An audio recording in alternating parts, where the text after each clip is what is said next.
Fun to watch. So anyway, we get in the car. I'm taking him to school. He's really mad. I'm mad. And then I'm calmed down and I look at him. I go, CJ, I'm sorry. Like, I totally blew up. That was wrong. Will you forgive me? And he sits there like this. And I said, what are you feeling? Are you mad at me? He just sits there. And so we get to the school, and I said, hey, now don't get out of the car. I want to talk to you. Like, don't just shut down. I want to talk to you. He looks at me, he opens the car door, and he just walks in.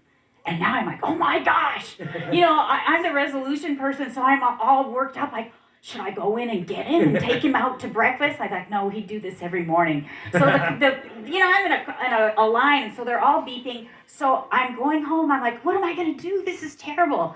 And here's the thing I realize what we do in anger. We try to solve it ourselves, or conflict. We try to solve it ourselves.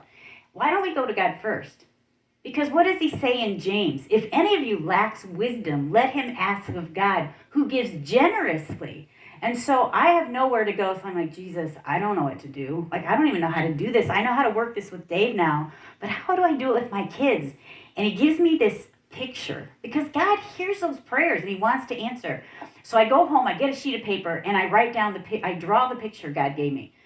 He gives me a stick figure of a girl, and it gives me a stick figure of a guy. We didn't put it on PowerPoint, but there's this picture from God. Okay, it's very artistic. She thinks it's from God, but that's it, right?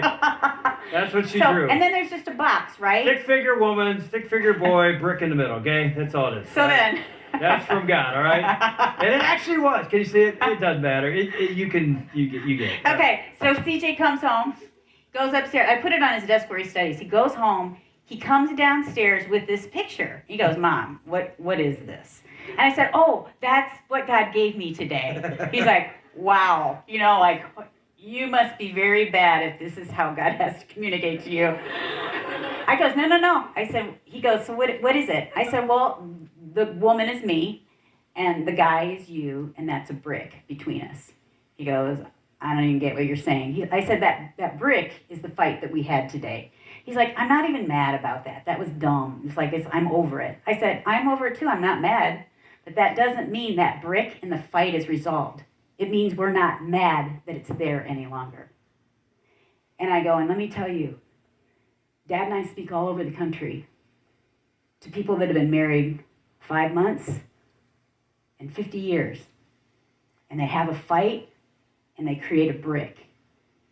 They don't resolve the brick. And then they have another fight and they create another brick and they put it on top of that one.